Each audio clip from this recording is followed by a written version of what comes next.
Hello everyone. Today we're going to go over under my tips and tricks, which is deemed right now the MedEd program. And my MedEd program is a program that I developed to help those who are recently diagnosed or chronically ill. It's a program that helps you take control of your life and aid you in getting the proper care plan. So because I get a chance to live in doctor's offices and, go there for free, not so much because I pay insurance, but anyway, I'm going to give you the 10-step plan that's going to help you get doctors to listen to you and get further in getting better. Because ultimately getting better is not just taking pills and going to the doctor. So you've just been diagnosed or you've been going through everything and you don't know what to do. Step number 1 is breathe. Let's breathe. Let's focus. Let's get everything together. Let's woo-saw. Whatever it is you need to do to get you to that happy place, take a step back and just focus. Get focused on what you're going to do because this is your life and no one else is going to fight for it like you are.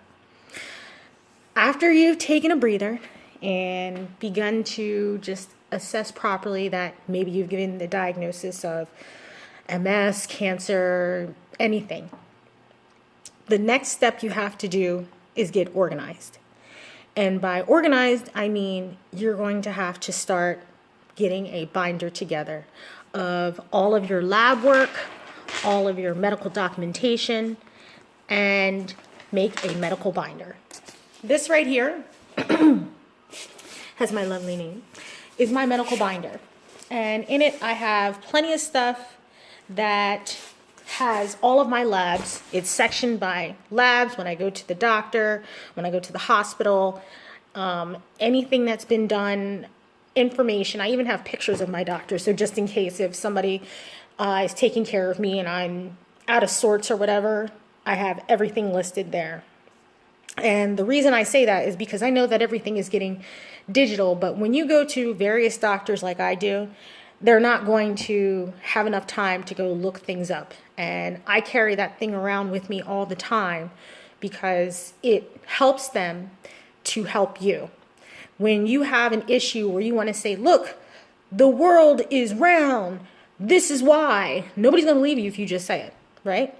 You're not going to say I have the cure for cancer and not have some scientific data, some documentation to back it up. Well, the same thing goes with you because they're going to look at you and they can't see a lot of the things that are going on with you. But if you bring this medical binder with you and organize it, it shows them that you mean business. You're going to have to listen to me, and here's my proof. So that is step 2, getting organized. You can go online. You can ask for your medical records.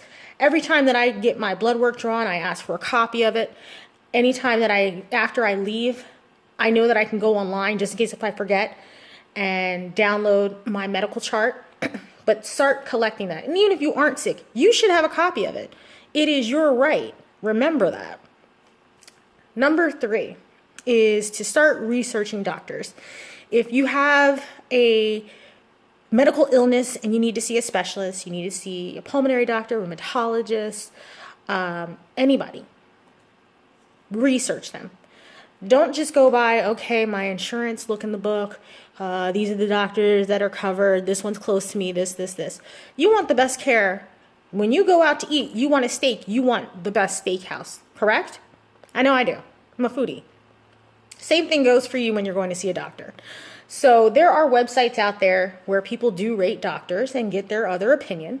And some of those websites you have to really research. You can go on other groups or Facebook or whatever. But a few of the websites are ratemds.com, vitals.com, and healthgrades.com.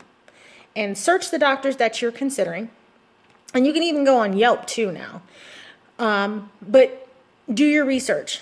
If you can take the time out to research a restaurant and it's for food, you better take the time out to research for you too, because that's a commitment.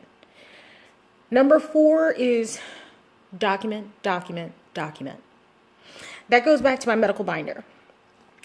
Doctors will take you seriously if you come in there and say, look, I've been having this problem on June 4th at 2 p.m. This happened, blah, blah, blah, blah. Start making a pain and food diary. And sometimes that'll help you. And if you notice, if you do it for 30 days, I was drinking milk and this happened. And you notice, and if you go over it, you can properly see yourself, just like you're tracking something, just like you're in math class. You have a graph, a chart, and you can properly analyze. This is all about helping you help the doctors, and help the doctors so that they can help you properly. No one else ever thinks about it. They just go in there and they're like, help me, I'm sick, I'm dying. What's wrong? I'm just dying. Well, this will help you. So start marking things down, marking your blood pressure, whatever it is. You know, when I went to practice, this hurt. When I was doing this hurt. Just before your appointment, start doing your due diligence and writing things down. And also, everything does go back to what you put in your body. So just make a food diary too. Number 5, if you're sick like me a lot, I learned from taking care of my mom, grandmother, and my uncle that you should make up a care bag and a medical proxy. With that, it should go into your binder. And I carry my binder with me most of the time. Now, in my binder, not only do I have it on paper, I have it scanned, and I have it emailed to myself. Why? Because to me, I'm a person that likes plan A, B, C, and D. But honestly, it's because I want to have something that's a hard copy. Number 2, if I scan it and my computer crashes in the hard drive, then I'm stuck. So if I email it, I always know that I can search through my email and it's automatically there on Google server. So the likelihood of losing that information, it could happen, but it's very, very slim. So in addition to that, making up a care bag, when I was helping take care of my uncle recently, he's the example that I could give. He was in and out of the hospital at least once a month. And I said, I always have to go back to your house to go get half the stuff. Get extra cords. Get clothing, and make sure you have your up-to-date prescription information on there, because what if something happens and somebody has to rush you and they're asking questions and your spouse or your boyfriend, whatever, is not there. You want to have that information readily available because you don't want them to give you something that you could potentially be allergic to. Make sure you note that. But in the bag, have your cords for your phone, your iPad, what have you, spare clothes, slippers, travel toothpaste. You have all this stuff when you're going on a small trip. Why not have all this stuff here? If you're going to have a baby and you're about to go into labor, you have that little bag ready. Same thing for you when you get sick, because you don't want to, unfortunately, inconvenience the person that is going to help take care of you. Just try to make things easier for them and for you, because you don't want to feel like, can you go back to my house and get my phone charger? Everybody has multiple phone chargers right now. It's hard to say that a cell phone's a cell phone. It feels like a landline. It's plugged in most of the time. But yes, step 5, make a care bag and set up your medical proxy with all your information on that, a paper that's in that bag that lists all your current medications and stuff like that. And also email it to the person that is probably going to take care of you so that at least they have it. Of course, you write that stuff down when you go into the hospital. But again, you never know. You could be knocked out, unconscious. You just want to make sure that that is taken care of.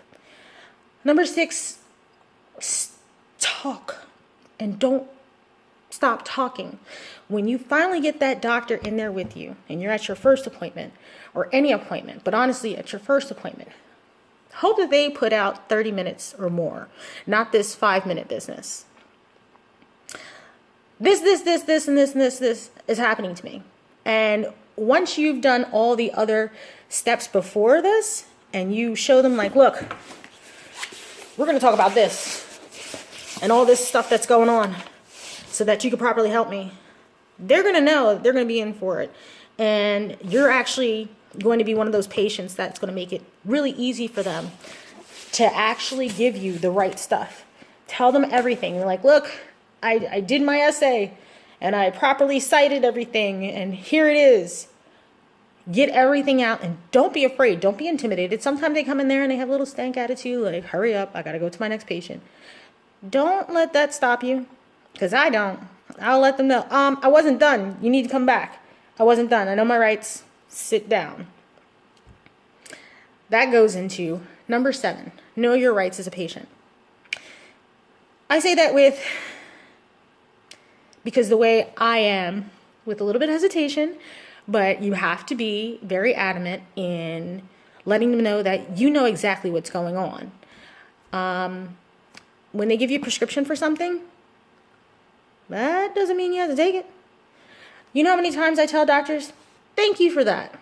I will research it, and if I like what I see, I will fill the prescription and take it from there, and I'll let you know. But otherwise, I'm not one of those patients that take every single thing they give to me. If I did, I'd be a strung out crack whore on pain medication and everything else, and throwing up and going to the bathroom. No thanks. I have things to do.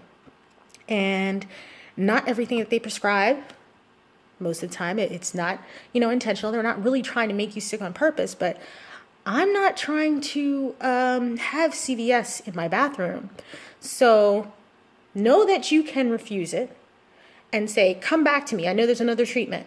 Research it yourself and then go from there. You do not have to take everything, and ask them, is there something alternative? Is there something else I can do? I really would prefer not to take all these drugs. Unless you're giving me a pill that I take a few times and then I'm cured, I really don't want to entertain what you're saying right now. Know that you are allowed to see what they write in your medical file. You can request that. Remember that, and don't let anybody else tell you that. And if they do, you go on HIPAA, you go on knowyourrights.com, and you show them, I know that I'm supposed to, but most people don't. But if you have a problem, I suggest you do that. And that ties into number 8. Research all treatments and medications. Not too many people, when you go to fill a prescription, if you get to that point, you say, okay, I'm going to fill it.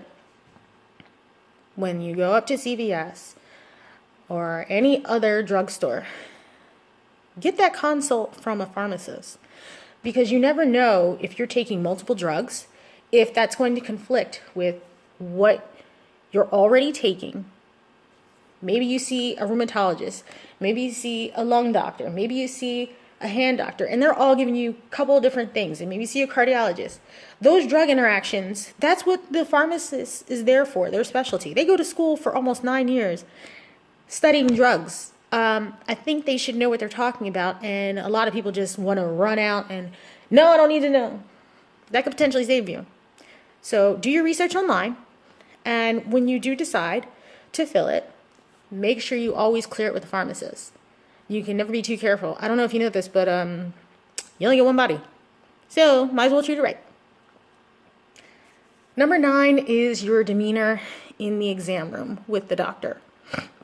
And sorry, I have like a little bit of a cold. That happens when you have lupus. You have like fluid in your lungs and you get on and off colds. So excuse me for that. But anyway, your demeanor in the exam room. And with that, I am referring to when you do speak to the doctor. Not everybody remembers that they're people too. Yeah, they're on the job helping people. But how often do you ask your doctor, how are you? Just something as simple as that. That will throw them off and also make them feel at ease. Don't come in there guns blazing, I'm sick, you need to fix me, blah, blah, blah, blah, blah. I have such a good relationship with my doctors, regardless that of who they are, even if they piss me off and they're not like giving me the answers I want.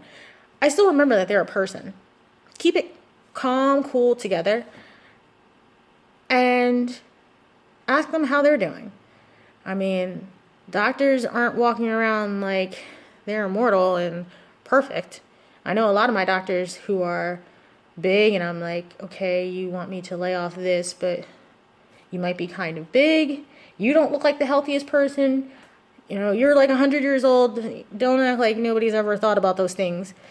That's my point. Ask them how they're doing. Ask them, remember, Like, they may not ask you how you're doing with the sense of, like, how are you really doing? Oh, yeah, you know, my cat died and this and this and this. They're just asking on a medical level. But I'm pretty sure they would like to hear the same thing sometimes. They're just probably thinking people just want. And number 10 is build a rapport. That goes in with number 9. It's to the point where, you know, when I come in and I see my rheumatologist, how's your granddaughter doing? I see pictures of them. I give them cookies and stuff on holidays. It gives them the comfortability and helps them want to help you a little more. That goes with, you know, customer service and everything. But build a rapport that, you know, you almost feel as though if you spend as much time in a doctor's office as I do, you almost feel like family. And then they want to really take care of you. I've gotten to the point where I have all my doctor's cell phone numbers and they tell me, you know, just call. And they call me over the weekend just to make sure I'm okay, when they really don't have to. And that, I firmly believe, is because I take the opportunity to remember that they're a person too and just try to care and ask them questions. So it's not just all about business per se the whole time that I'm in there.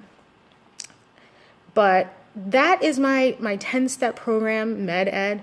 And I feel as though if you do those things, you will get further in your care plan and build a trust and understanding with your care providers to let them know, I'm not playing. I'm trying to get better. Me. When I get you, it's about me. And I want to feel better. And I want to understand.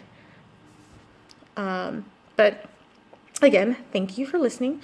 And if you have any questions, comments, or concerns, please feel free to comment below or email me, mika79@gmail.com, or hit me up on Facebook, Instagram, Snapchat, Courier, Pigeon Me, whatever you want. It doesn't really matter. I welcome it. But thank you guys for listening, and I hope you have a wonderful day.